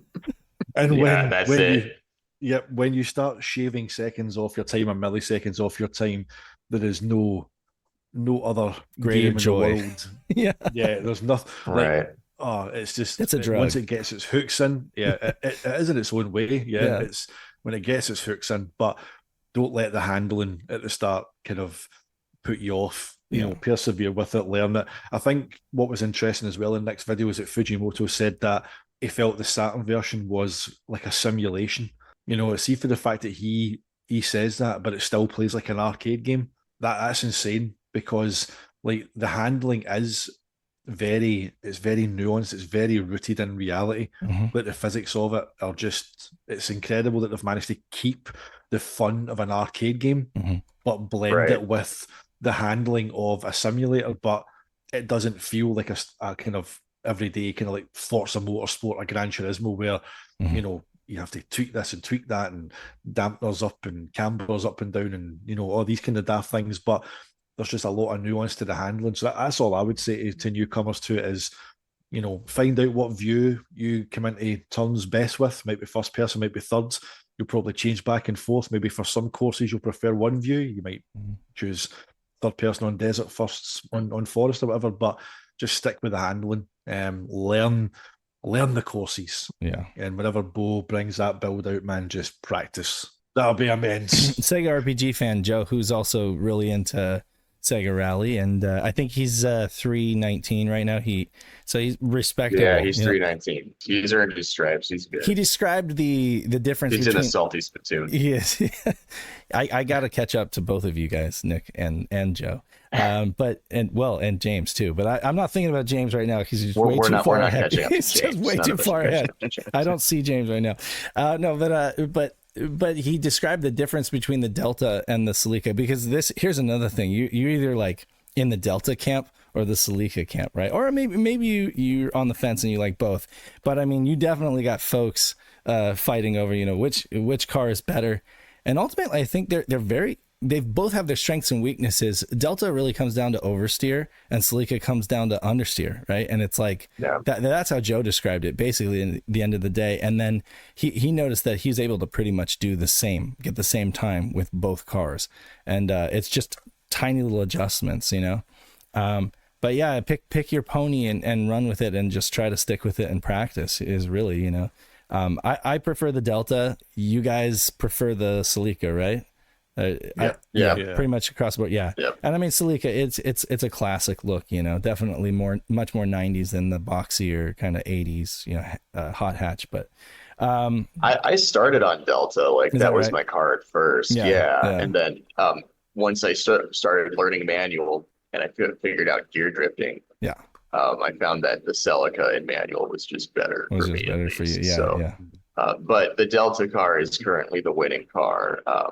Well, I guess the current fastest run is a Celica. Right? Yeah, But the Delta is the fastest on arcade, and a lot of the really fast times that are on Saturn are done so with the Delta. So I think they're probably pretty well balanced, though. Like the two of those. I think at the end of the day, I think they are pretty well balanced. I love the Delta so much in real life that I have a hard time not going with it and just trying to make it work. But yeah, right. So I'm curious. Do you guys use normal or quick handling? Or quick handling, quick handling. Yeah, that's what I've been using too. And I'm normal. You're normal, okay. Nick? Yeah, same. I'm in normal. Normal, okay. And that might be something to mess around with. Folks can look at that. I mean, I've considered several times, like, should I go back to normal, give that a shot? But yeah, for the time being, I've done better with quick handling, and it is a little bit more jerky, but you can make like really quick adjustments. And one thing I've noticed about Sega Rally, and one of the beautiful things about it is that part of the challenge is being flexible. Basically, there's so many permutations of what can happen during a run. Things that you can try to set up the perfect run, like a controlled environment, and you can try to get all the bumps that you expect and stuff. But every once in a while, something happens where you either have to decide to keep going or restart, right? But if you keep going, it's like a permutation, it's random. It's like chaos theory, right? You know, and it's like your ability to be flexible and roll with that new situation sometimes can lead to new personal best, you know, and it has for me at least. So that's one of the things I think is beautiful about Sega Rally, is that it challenges you to be flexible on the course and kind of be able to make quick adjustments to be able to keep going, you know. So can I just thank Nick for, you know, answering a near 3-decade question for me. And he did say to me, like, while he was making it, that he had found the answer and it was really simple, but see, to actually have it confirmed, I now have, I'm at peace. I can go to my grave now, like, whatever that may be. The spoiler, you know, I can, the spoiler, I can now accept the retail version of Sega Rally's Celica model because it's Fujimoto's 205, and the arcade version was kind of like the 185. So essentially, the retail version is more up to date, even though that car got banned and then unbanned. But it wasn't some bastardized model that they just ruined for like perform. Like people had said to me in the past, the Saturn couldn't handle the larger car to keep the frame rate up, so they had to make the Celica smaller. And I'm like, now I have an answer. I'm at peace. What did you ride in for the video, Nick? That was a 185, yeah. But it was like all the parts in the car were from the 91 model, the 92 model, the 93 model. Like it was Frankenstein from various 185s into the car that Captain Lone Star now has today. It's in great condition now. He's got that thing running pretty well. Nice. Man, it is good. Yeah, it was the smooth ride, super low to the ground, obviously. The turns are just taken so well in that thing. It's a smooth ride in real life for sure. Cool. That was a fun little thing you were able to add into there too. Exactly. You know, and anyone who's from the upper Midwest region of the United States knows the feeling of a car guy wanting to show off their car in the parking lot of a Mills Fleet Farm. That is a very regional thing up there. So it's like, okay, yeah, this totally happened up in North Dakota. Yeah. Dan, you had a Celica, right? You had one too? I had one. I had no shit. Hell yeah. I had a 2000. It was a 2001 VVTi though, so not nice. the model, so not a 205. Yeah, I loved it. I mean, when I left sixth form and when I was leaving, I said to one of my friends, one day I'm going to own a Celica," and he was like, "What? Why?" I was like, "Well, because of Sega Rally." Because of Sega Rally. Love that. Is that why you got it? That's what. Yeah, it was just that, you know, throughout my teenage years, I spent so much time in that car. Right. I just had to. So yeah, That's I had awesome. it. Unfortunately, I had to sell it when I started growing my family. My son, he was in Right. the back seat. Obviously it's a 3-door. Yeah, and obviously his car seat was like jammed in, and his head was grazing the roof. And my wife was pregnant for a second. It's like, "You've got to get rid of this car." Right. Yeah, that'll happen. Did you have any livery on it, or was it just like the regular? No, it was just a black one. It was just a Nice. black one, but Black I one, absolutely yeah. adored it. Yeah. Yeah. Hell yeah. I don't think it's reaching to say that this game has like inspired a lot of people to go nuts with the cars and stuff, you know?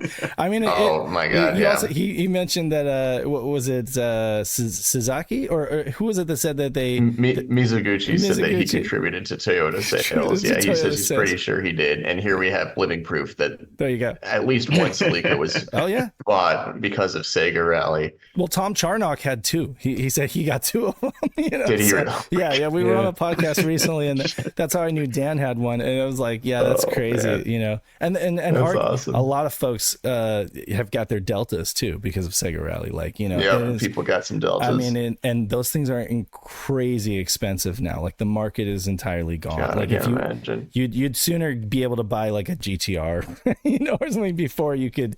You know, some of those Lancias are really crazy expensive, and they're fixers too. Like you really have to fix them up because they break a lot. But yeah. So anyway, I guess before we go, because we only have a little bit of time left, I want to ask you, like, what was your favorite thing about making this video over, I don't know, the last year? It's been the last year of your life, outside of moving and stuff like that.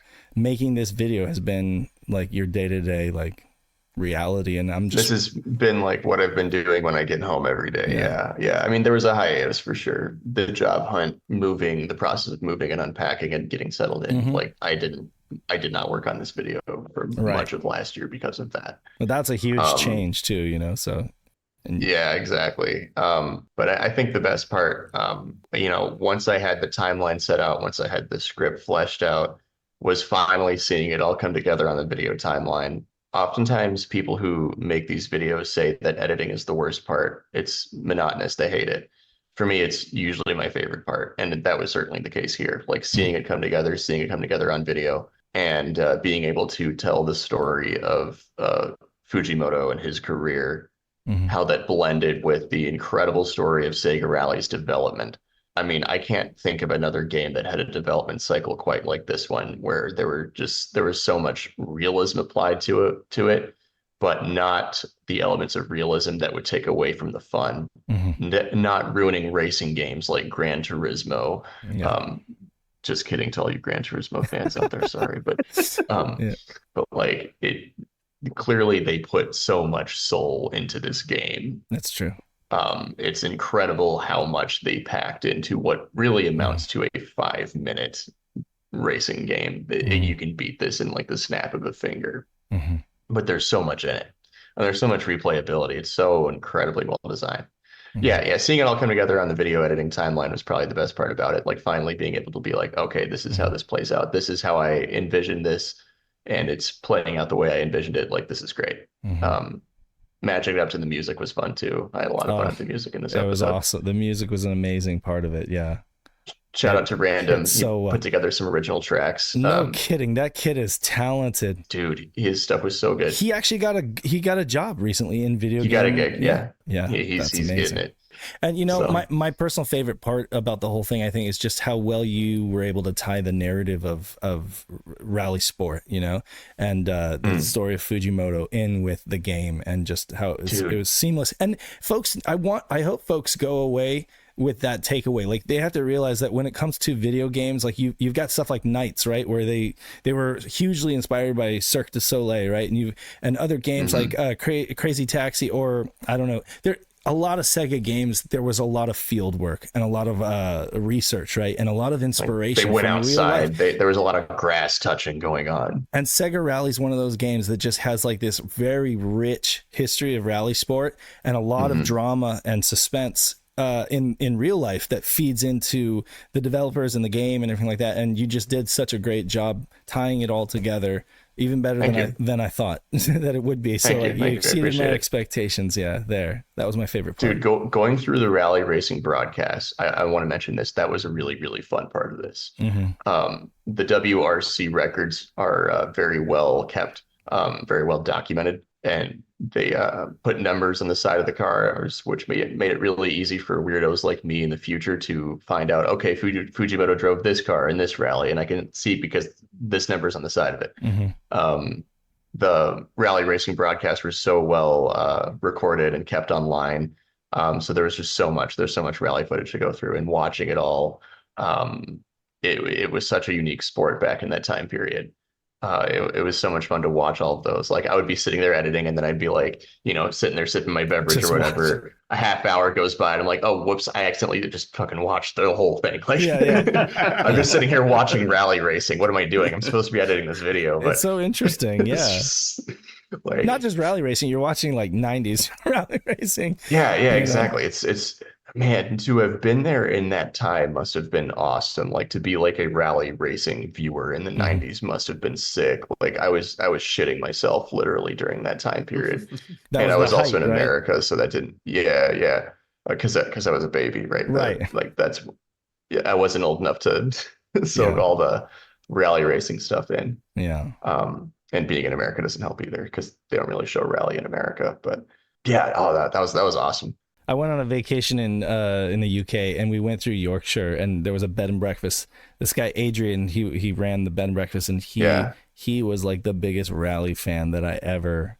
Nice. All he wanted to do was sit and drink tea and talk about rally with me, and I was just like, okay, I'll talk rally. I like cars, because I made the mistake of telling him I liked cars, and then it was just like, and it turns out he was a huge Sega Rally fan too, and it was nice. That's good. Just talking Delta, Celica, talking all the the mechanics and stuff like that, and he went to like several rally races, and it's true. There's just like such a fandom there in the UK and in Europe that I had no idea about that growing up. Like, it was all street Just race. reminded me. What's that? At work, I was on this course recently. It's like a 3-day course, and like everyone was like integrating. So in one morning, you had to write, on an app, and it'll show up on the board.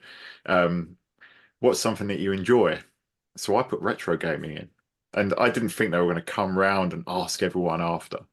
And of course they did. So they said, "Who's the retro gamer?" I was the only one, and I was like, "What games?" I started listing off these games, and I think about the third or fourth one was Sega Rally. And bearing in mind, that the Sega Saturn isn't that popular in the world, in the West.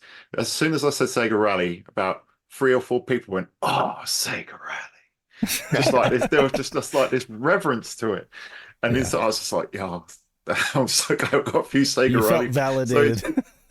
So it's reach, and like we've talked before about how the Sega Saturn is kind of lost, and the way its commercial performance in the UK, and how it was received in the West. But the fact that Sega Rally itself just holds that memory for a lot of people, it just talks to how special it really is. What was your favorite part of the video? My favorite part, I'd have to say, it's probably kind of the Fujimoto, the way that tied in, and it's amazing how that was kind of running in parallel to like and I think it's just testament to how you've laid out the video, Nick. But the way that it ran in parallel, and the way it was all tied in together, just that whole because I got to the point where I was trying to watch this every minute I got. I couldn't sit down for the full 4 hours and do it. And in the end, I was just like, I had it propped up while I was working and just trying to shut everything out. And it was mainly that narrative there. It was just so well done, the way that Fujimoto, I was kind of on the edge of my seat, when he rolls the car and and you think, oh, is he actually going to, can he actually still win? And then when he's, obviously, and that ties into how the game's being developed, and how we contributed to that, and him having Sega Rally on the front of his car. But I think even though a lot of the appeal obviously comes from the development behind the game, I did absolutely love Fujimoto's story and how it tied into all of that. It was absolutely wonderful. It's crazy he went on to do Tane. I had no idea. Like, that's his company. Oh yeah. Yeah, he made Tane to do his rally career. Like, Tane was made only to fund his rally career. It was incredible. And then Tane became this big, huge thing. Like, I didn't realize how big it was until my live chat lit up during the premiere. They were like, "Oh my God, Tane Shocks is that guy? Hell yeah!" Like, wow, everybody knew it. I was like, okay. Yeah. Like, he needed better shocks for his vehicles too, right? Like, they didn't exist, right. So it's like he had to make them. There were no good rally shock manufacturers in Japan. I mean, Europe had some, but Japan was, I guess, not doing so well with that. So that's just crazy. Yeah. What about you, James? Favorite takeaway or favorite thing? Everything. What I loved, everything, the whole thing. But what Nick did so amazingly is, I think he showed Sega Rally's development and life cycle from 3 perspectives. We've seen it from Fujimoto's perspective, we've seen it from Sega's perspective, and we've also seen it from a Saturn consumer's perspective, because we got, Fujimoto's involvement in the development. We got the Sega team going on their kind of road trips and kind of getting all their information together. We then got to see, again, I think Nick used the term, Japanese Saturn owners ate well when it came to media coverage. I was astounded by those demo discs with the interviews, and the VHSs where they were, Mizuguchi's just sitting there talking away about the game, showing different versions of the game as it progressed. I think that was amazing to show those 3 forks of the story in parallel, so that for me was just the one big takeaway, to actually tell those 3 stories and mix that kind of blend of realism paying tribute to the sport of rally, but giving Sega Rally such amazing props. I mean, this video will absolutely bring in new fans to the game. Like Nick's videos have got that kind of reach. The way they're made, the presentation, the scripting, the delivery is just top notch. So this should hook people big time into Sega Rally. If they have been a fan before, then they absolutely will be now.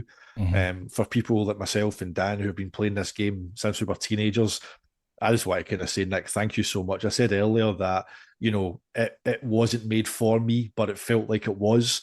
So it hit every nerve possible. So no, mate, thank you so much. I said before that, it was my most anticipated release, man. There's no cinema movie was ever going to come close to this shit. This was like up. I was like Kenji Eno doc and then Nick's doc. Aye, those are that's my year right there. Done. Yeah, it delivered on every single aspect. So no, Nick, amazing work, mate. Thank you so much. Oh, thank you guys. I appreciate the kind words, and it's gratifying to hear that hardcore fans of this game like that video. So thank you. You even converted Pat. I mean, Pat. I converted Pat. Pat admitted that he was never really a fan our little of Patty Sega. man. Our Patty man, yeah, Patrick Trainoco. I wouldn't say that he would make fun of Sega Rally, but he always would kind of be like, he always called it a bad game. You guys love Sega Rally. Oh yeah, he didn't like it. Not a fan. Yeah. And now here he is, like chipping away on his time and being like, oh yeah, I'm gonna master the Stratos. I'm like, all right, man, go for it. That's what he said on SHIRO show on Friday. When that's my goal. I'm going to be the Stratos man. It's like. Somebody has to be the Stratus fan, right? Like, it's not going to be me. That's for damn sure. That thing is a wild stallion. It made me laugh, Dave, when we were doing the live stream of when we were playing Sega Rally against each other, and his words were, "Why is the SHIRO theme playing in Sega Rally?" Yes. That's how little we played. That's what he was like. Why is the SHIRO opening theme playing in Sega Rally? I'm like, you didn't know all this time. You didn't. That's what he said. He did not say that. Are you serious? No, yeah, he totally did. Why is that intro playing? He didn't know what that was. He just thought that was some random thing that I put in there, and I'm like, that was some like royalty-free jam you found online. Now you get it, Pat. Oh my god, that's so good. He also didn't know that our and I love Pat. Like I can give him a hard time, but he didn't know that our exit credits were Sonic R. Like he for the longest time he thought I just like got it from royalty-free music or something. I'm like, no, yeah, that's Sonic R. And the intro, the countdown is what Sonic Jam or something. I don't know. Anyway, it's it's either Jam or 3D Blast. I found out about that one recently. Because I too thought the intro music, like as in the countdown music, I should say, I thought that was some royalty-free jam or whatever. And then I was playing one of the Sonic games. So like, oh shit, this is the SHIRO show. Yeah. Isn't it the Sonic R Course Select? You're right. It's the Course Select. Yeah, that's it. That's the one. And then the exit, the credits are Sonic 3D Blast, I think is what it is. Yeah. So there you go. So yeah, I mean, any chance I get to try to like squeeze in some Sega Rally though here and there, I'm gonna take, And I mean, like you said, that soundtrack is so banger. Like I can't even believe how good it is. Good. You can listen in your car. Oh, and for folks who don't know, if you have the Sega Rally disc, just pop it into your CD player, right, and jam. Yeah, exactly. Put it in your 6-disc changer. Redbook audio for sure. Oh, and oh my God, we didn't even talk about Kenneth Ibrahim. I need to let you go to sleep, Nick. But I mean, Ibrahim, you interviewed him, and he was able to give you a bunch of little nuggets here, about his voiceover. Unpacked a T-shirt that he had in storage with the logo. He was the American guy. They're just like grab the token American guy. Yeah. The cheapest voice actor is the one you already own. Exactly. As well. Yeah. It was a genius budgeting move on Sega's and just using him as the navigator. He was already on payroll, so might as well. So was he the one that says, "Let's watch your run one more time"? No, hell no. Was that like a Japanese dude? I can't tell because the accent is really thick. I could not confirm it. It's definitely like a Japanese guy, but I couldn't confirm who it is. It's thought that that's probably the musician who did the guitar work. His name escapes me right now, but some people think that he's that guy. I couldn't confirm who it was. It would make sense if it was like one of the musicians, but right. Yeah. Is this heaven? Yeah. Yeah. Who taught you? Yeah. See, that's the thing with the music as well. It's like for the longest time, I've always thought that the bit in My Dear Friend Rally, it wasn't Rally. I always thought it was but So there we go. Right. So Yeah. I never realized I actually misheard like singing half the lyrics in that Oh, song. yeah. Like I used to sing along to it, and I just assumed that what I had thought it was saying was correct, but I don't even remember how I misheard it. But yeah, I had it all wrong. I had I all of thought it it was wrong. feel the heartbeat of the line, like a Yes, racing line. Let's feel the heartbeat Yeah, of the that land. makes yeah. sense. That would make more sense. Feel Yeah, the heartbeat of the land. I can get into it. Yeah, so no, that's great. Then you get the scat part. Oh yeah.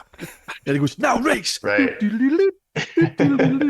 Oh, I man, highly that's recommend just- folks if Banger. you get through all the way through the arcade, watch the replay. Don't sleep on the replays. Watch They're the replay. You they're gotta watch the good, replay. and crank up the volume because the tracks and all of like the little remix parts, it's just phenomenal. Chef's It's the kiss. narration Yes. from the remix songs that So sell good. it for me, man. Yeah.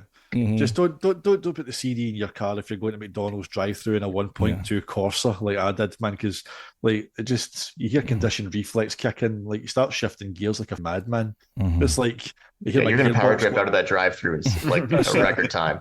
Big Mac in one hand. Like that. I know some folks like avoid sports games. Maybe they even avoid racing games. That's not their thing. But you really got to check out Sega Rally. It's a special game. I think we all agree. It's not just an average racing game. It's special, and it's kind of timeless. It's got its hooks in all of us, and we're still playing it all this time later, still enjoying the hell out of it. And thank you so much, Nick, for basically giving us this, amazing look at this game that we all love so much.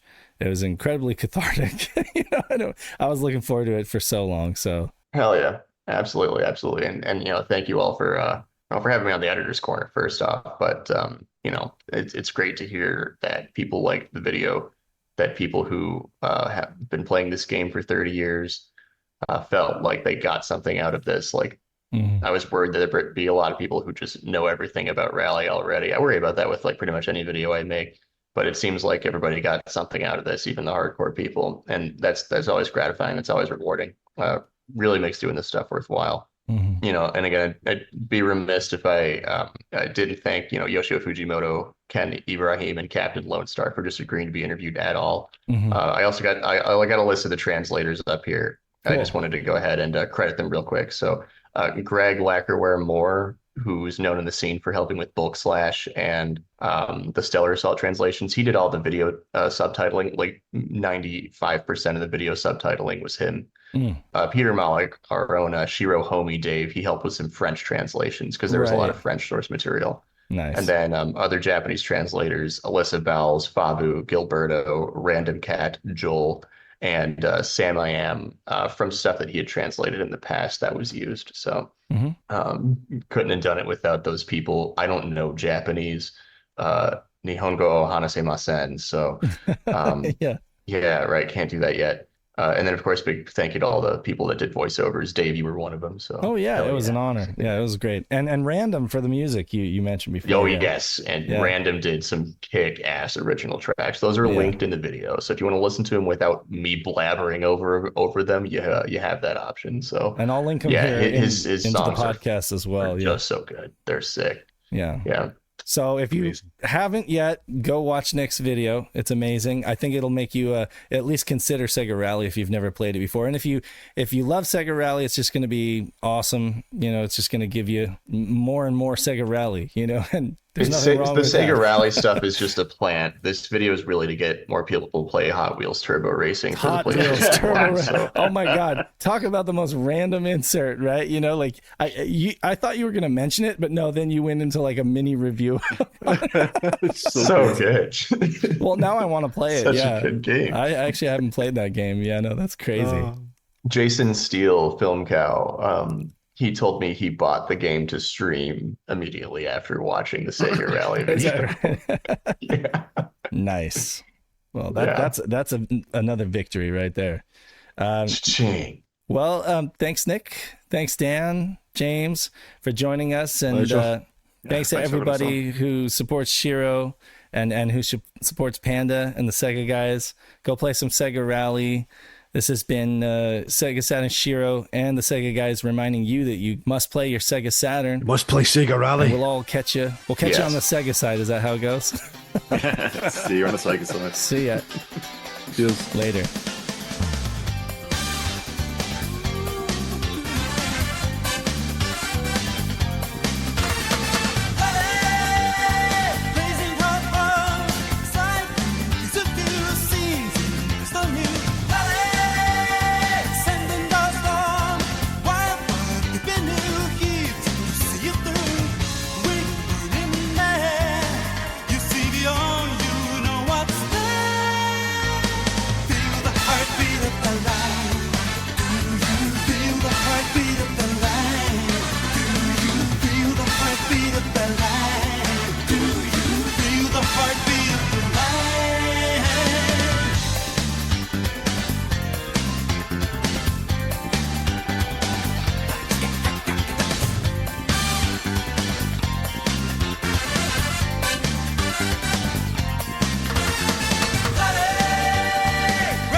SaturnDave